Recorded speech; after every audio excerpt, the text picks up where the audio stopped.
Hey, what's up guys, Danny here, and today we're going to be reviewing the latest of Marvel's films, Doctor Strange. Also, try to stick around to the end where I kind of explain to you guys how you can win a $50 gift card to Amazon.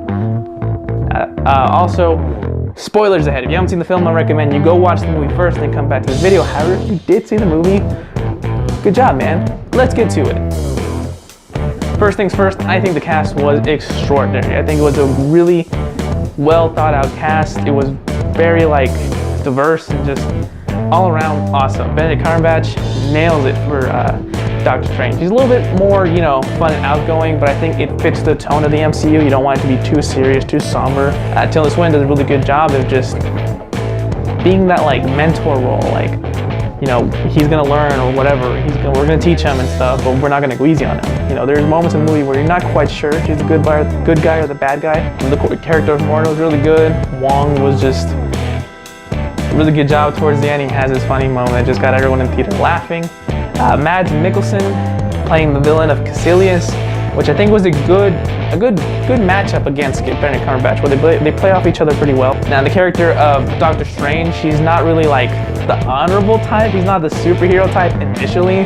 He's really egotistical. He's kind of outdoing it for himself, so much so it kind of lands him into really breaking his hands in a car accident. And boy, let me tell you about that car accident. It really caught me off guard. If you know the character of Doctor Strange, you know his story.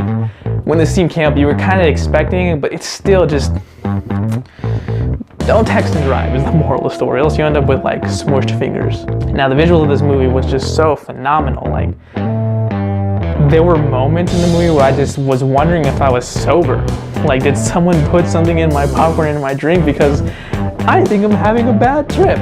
Honestly, there was the one scene where Doctor Strange is kind of introduced first into the Ancient One, Tilda Swinton's character, and he's just kind of I don't believe magic or chakras or whatever, and she's just I'm gonna make you believe magic, and throws him into these alternate dimensions and realities, and it was just the bizarrest thing. There's a moment where he's looking at his hands, and hands are growing off the tips of his fingers, and exponentially that just keeps happening, and it was so weird. Now, since it's a Marvel movie, there was a few duties to fill, a checklist of things that need to be done. Well, most importantly, the one big thing was the Infinity Stone, the Time Gem, which was the Eye Agamotto, which is that pendant that he wears around his neck. Now, if you don't know what the Time Gem is, I'm sorry, you can't understand context clues, but it is the Time Gem. It has the ability to manipulate time back and forth and so on, which was a really cognitive, piece of this film. There's a time span between when Doctor Strange begins learning magic and becomes Sorcerer Supreme. We're not quite sure how long it took, but I think that really plays well for the film. It really just gives us an understanding that he really did take his time to learn everything, because this cannot be mastered in one day, and they really did a good job of just showing him struggling, trying to do certain spells and casting certain things. But when it really comes to the end of the film, you can really tell that he's really mastered this. It is something he was born to do, and I think he does a really good job of being the Sorcerer Supreme. Now, one of my favorite parts of the film was the introduction of the Cloak of Levitation. It's actually the red cape he wears. It's actually semi-sentient, meaning it has almost thoughts of its own, life of its own. It really does help him out throughout the movie, especially when we first see him wear it. It really just kind of keeps him getting stabbed. There was a point where the cape wraps itself around one of the bad guys' head and just starts bashing him around, and that really got a good laugh in theater.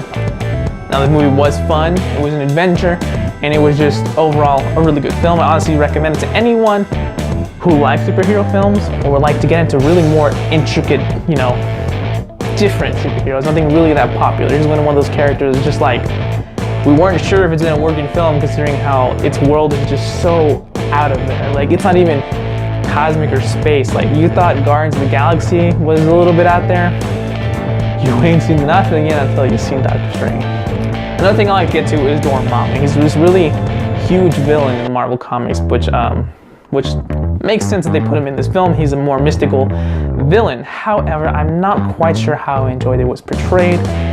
in the film. In the movie, he's this really huge face in like an alternate dimension. It wasn't really the Dormammu I expected. In the comics, he's a giant monster with a flaming head and just looks really menacing. I'm not saying this didn't look menacing, but it just reminded me too much of the comic book version of Baron Zemo. Google it. But overall, I think it was a very good end battle, I would say. It's not really your usual beat 'em up ending where the superhero beats the stuff out of the bad guy and saves the day and gets the name. It was really more of a battle of wits, I guess you could say. And overall, I really did enjoy the film. It seemed like a good fun ride the whole way. So I really recommend if you guys are looking for something to watch this week, and I go ahead and go to theaters and enjoy the fun of Doctor Strange. Now on to the giveaway. If you guys are interested in winning a $50 Amazon gift card, it's actually quite simple to do. It's only 3 easy things you need to do. First, you need to be a subscriber to this channel. Secondly, share the video, like it. Either one works. And lastly, leave a comment down below and tell me what you guys think of the movie or this review in general. Now, we'll be announcing the winner not this Wednesday, but the following Wednesday of who actually wins the $50 gift card. And as always, that's all I got for you guys. So thanks so much for watching. I'll see you guys in the next video, and peace.